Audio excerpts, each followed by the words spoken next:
یو ځل حضرت جبریل علیه السلام راغی رسول الله مبارک له.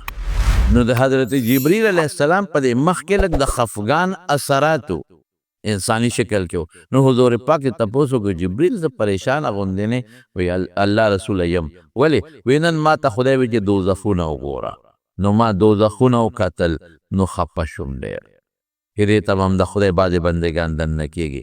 وی جبریل دوزخونه که دوزخه وی نه اووه دوزخه دي اووه دوزخه دي یو بل د پاسه دي الله رسوله یو لاندې تپه یو بره بره بره بره بره دې کې به څنګه په تپو کې به څوک وی د الله رسوله ټولو لاندې تپه کې به منافقین ان المنافقین لفی الدرک الاسفل من النار. منافقین به لاندې پراتی. منافق پیژنې دوه قسمه دی یو عقیدوي دی یو عملی دی. عقیدوي منافق هغه دی چې په زړه کې کافر دی په خولې مسلمان لکه عبدالله ابن ابی او د هغه ملګري زړه کې کافر په خولې مسلمان مونځ به هم کوي د سره. عبدالله ابن ابی به جهادونو لم ته مونځ به هم کو روژې به هم نیولې لیکن الله د پیغمبر دشمنو د دین دشمنو چې دا دین به کله تباه کېږي. نو چې څوک په ظاهر مونځ هم کوي پټکې دی هم وي ګیره دی هم وي هر څه دی وي خو چې د نه د دین دشمني کې د اسلام به کله ختمېږي دا مسلماني به کله ختمېږي دا د مسلمانانو د عمل به کله تباه کېږي. دا منافق دی دا خطرناک شی دی دی به لاندې درجه کې. دا ګورې زمونږ په دې وطن کې بعضې خلک راوتې دی خفه کېږه ما بعضې ښځې او سړي دي په دې کوڅو کې ګرځي د دین خلاف. مخکې ورځو کې سوات ته تلم سوات یو مولانا صاحب خبره کوله چې یو د انجیوس ښځه وه جنۍ وه دا خو بربنډې ګرځي نو دا یو کور ته ننوته او په هغه کور کې یو ښځه ناسته وه د کور کار یې کو او مخامخ په اخور غوا تړلې شوې وه. ګوره اوس ښه د دین دې دشمنۍ ته اوس دا د انجیوس دا جنۍ چې دا نیمچلو پټی په سر ده او مټې ښکاره دي او لاندې پنډې په ګیټې هم ښکاره دي او نرۍ جامې چولې دي او سر تور دی نیمه بربنډه ده. دا اوس هغه ښځې ته وایي ته څه کوې په دې کور کې ښځې ته وایي او تی څه کوم خو د کور کار کوم کن وی بار نه ګرځې وی بار څه کو نه څه کار روزګار وی کار روزګار مې خاوند کوي کن خطاړو بار وځي نه په دې کور کې کله دا موږ پښتانه وي ښځې له خو یا کور دی یا کور ښکلې خبره ده. وقرن فی بیوتکن پورونو کې کښېنئ ولا تبرجن تبرج اوزیر وزا خو د جاهلیت د ښځو په شانتې نه نو زه خو په دا کور کې ناست یم ښه نو بار کار روزګار بار ته نه وځې نه ولې نو خاوند راوړي که خاوند راوړي ډوډۍ راوړي هر څه راوړي او ما ته ږدي او زه وله خدمت کوم. نو د جیو دغه جنۍ ورته وایي وایي ښه نو پته په دې غوا کې څه فرق شو دې غوا هم بار دنیا ونه لیده او تا هم بار دنیا ونه لیده. ګوره اوس ښایه دی تخریب ته دی غوا هم بار دنیا نه ده لیدې او تا هم بار دنیا نه ده لیدې. غوال هم ګیا راوړي خوري او تال هم خوراک راوړي خوري غوا هم خدمت کوي پی والا ورکوي سوټې والا کوي او ته هم وله لګیا خدمت کوي. نو پته په دا غوا کې څه فرق شو دا ښځی په دې پوهېونه چې نیکبختې بار وځه وګرځه چې دنیا ووینې سړي هیله ورته یې نه یې ته غوا کې څه فرق شو. وایي چې دا خبره یې ښځې ته وکړه نو دې کې د دې کور والا خره را دننه شوه د خرې خبر په سارا سري که نه را دننه شوه.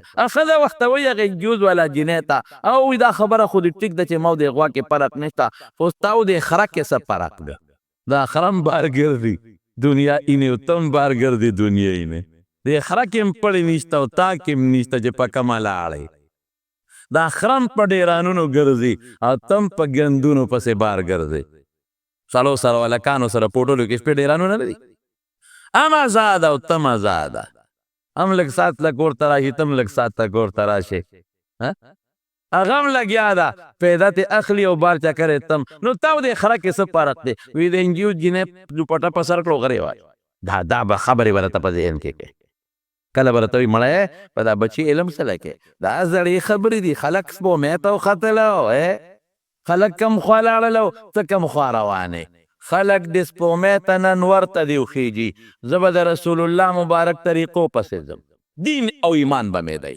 خلق د دې د سپومې نه خو څوک نه منې کوم شریعت خو د سپومې نه څوک نه منې کوي خیجه د دې خلکو دا خیال دی چې ګنې دا شریعت یو تنګ شی دی نه شریعت ته د دکاندارۍ نه منې کوي کوه د یو پسې دوه جوړ کا دوه پسې درې جوړ کا شریعت تا د تجارت نه منې کوي، کارخانې جوړولو نه دی نه منې کوي، دنده جوړه کړه. د موټر نه دی نه منې کوي، 3 دنده واله صحابه سره وخانو دا موټر دی. د کور نه دی نه منې کوي، ځان له ښه ښکلی کور جوړ کړه. هغه زمانه کې هغه اوس دا دی. شریعت ته د ځمکې نه منې کوي. د صحابو ما راته تېره جمعه ویلي دي، حضرت عثمان صاحب څونه مالدار، عبدالرحمن ابن عوف رضی الله عنه څونه مالدار، حضرت طلحه دونه مالدار او دومره روپۍ به ورسره چې هغه دا غټې روپۍ به زنګ کېږي. نو دا به په نوکرانو نه شوی صفا کولی، دونه وي نو په میدان به یې واچولي، نو اوښان به یې پرې ګرځول، په هغې به یې صفا کول. عثمان صاحب څونه مالدار. نو دا د خلکو دا خیال دی چې کنې که ما چېرته په بچي علم وکړه، یا ګیره مې پرېښوه، یا پټکې مې په سر کړه، یا د ملا صاحب ته نږدې شم، یا د پیر صاحب ته نږدې شم، نو بس زه په قلا کې بند شم او په کوټه کې بند شم. نه، ولې مونږ به ډوډۍ نه خورو، ته به نه خورې، دا ملا به نه خوري، دا خلک به نه خوري، د دنیا دا ژوند به ته نه تېروې، مونږ به نه تېرو. ته غلطې خبرې دي.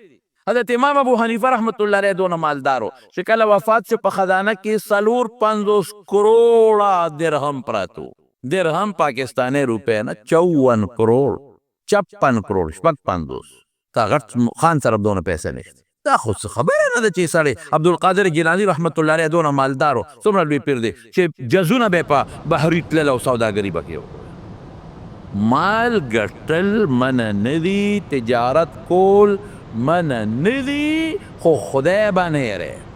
یو سړی و د امام احمد ابن حنبل ګاونډي و، لور سټک به و لورو، او چې مړ شو نو یو عالم په خوب کې ولیده او تپوس یې ترې وکړه چې ویې کتل په یو کشته باغچه کې ګرځي او مسجد چرچې خوشحاله دی. ورته ویې هلکه لوره چې مړ شوې کوم خوا لاړې؟ وی چې مړ شومه نو دې باغ کې جنت کې، او احمد ابن حنبل سره په دنیا کې هم ګاونډي هم دلته هم ګاونډي.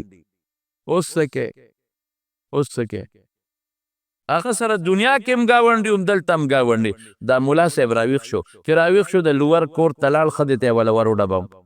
وی یاره یو تپوس ته نه کوم، ستا خاوند خو ما ډېر ښه ولیده پشته سپینو جامو کې په باغچه کې، او دا د جنت نښې ښه، که یو مړ دې په سپینه جامه کې ولید، دا د جنت نښې، د اسلام نښې. برقه ابن نوفل متعلق اخو هغه زمانه کې مړو چې کومه زمانه کې له حضور پاک ته د دعوت ذکر نور راغلی چې خلکو ته ووایي چې ایمان راوړی. نو خدیجې رضی الله عنها دې تپوس وکړو، وی الله رسوله ورقه خدا ویلي چې که زه جمدې پاتې شم او ته خلکو د وطن نه استې مدد به دې کو. او دی مې ویلي چې دا کومه تاله څوک راغلي دي په غار حرا کې، دا هغه فرشته ده چې موسی علیه السلام له راتله. خو تا چې کله د ایمان دعوت ورکو د هغې نه مخکې مړ دی، نو کوم دی دې ورقه؟ حضور پاک ورته وی ما په سپینه جامه کې په خوب کې لیدی دی، او چې په سپینه جامه کې دې څوک په خوب کې ولید، دا د ایمان نښې. نو هغه ملا صاحب هغه ښځې ته وی د لور وی ستا د خاوند څه عمل کو؟ ما ښکلې جامه کې باغچه کې په باغ کې ولید، او صاحبه خوشحاله دی چې هل قدمي کوي، وی د احمد ابن حنبل ګاونډي. یاره وی زما خاوند خو داسې عمل نه دی کړی، دغه مونځ او دس پرې کوو څټکې و، نور څه عمل خو نشته. یاره یو 2 عمل دی. یو عمل دا و چې کله به بانګ وې او د ده سټک به په لاس کې او اوچت کړی به او اوسپنه له به را براو، نو چې بانګ به وې نو سټک به اوسپنه نه براو، غاړې ته به کېښود، جومات ته به روان شو. نیمګړی کار به هم په ځای پرېښود. لکه یو سړی خو وی چې دا شی مې اوچت کړی دی، ودرېږه راو خو به بروم که نه، ودرېږه دا اوسپنه ګرمه ده، دا رانه یخېږي، مونځ ته خو لا نیمه ګنټه شته، دا ګرمه اوسپنه به ووامه رانه یخېږي، اسکاره خرابېږي، دا به نیخ کم، نو بیا به مونځ ته خو لا نیمه ګنټه بعد خو نیمه ګنټه مخکې نه زه چې به د الله نوم واورېد نو سټک که به اوچته مو نو را براو، بیا نه بس کې به یې ښود او منځله به روان شو.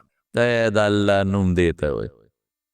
او دویم دا چې دی به اکثر بره په چت ودو، امام احمد ابن حنبل به هلته ودو خپل کور کې، نو ده ته به ښکارېده، نو ده به وي یا الله ارمان چې دا بچي مې نه وي، ارمان چې مالدار وي، ارمان چې اوزګار وي، نو ما به مos دغسې عبادت کړی چې احمد ابن حنبل یې کوي.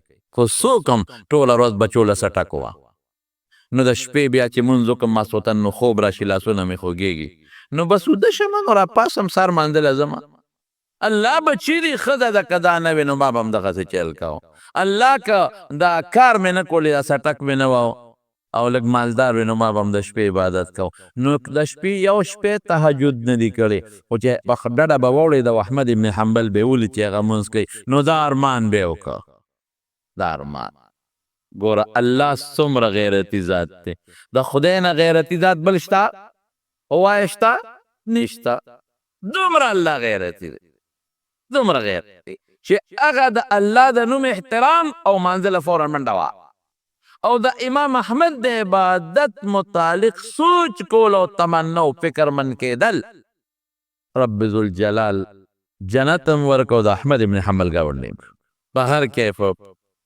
نو څوک به راته دا وایي دا مولیان دا خلک زړو ته رسوي. هلکه ملا دې نه منې کوي دین تنګ تروش نه دی، خپل عبادت کوه، تجارت کوه، زمینداریم کوه او بخورلم دا هر څه، خو چې بانګ ووایي او درته آواز وشو الله اکبر او درته وایي چې حی علی الصلاة، باس دې وخت کې که ستا د زرګونو روپو هم تاوان کېږي، نو هغه تاوان نه ځان بچ که دکان جرنده کا، خو زه په مټه او بخور دی او به دې په خوشې که په باړی بلې باړی ته سورې وکړه چې بل خوا زه ماندل، بس د خدای اواز درکړه د الله د طرف نه شو.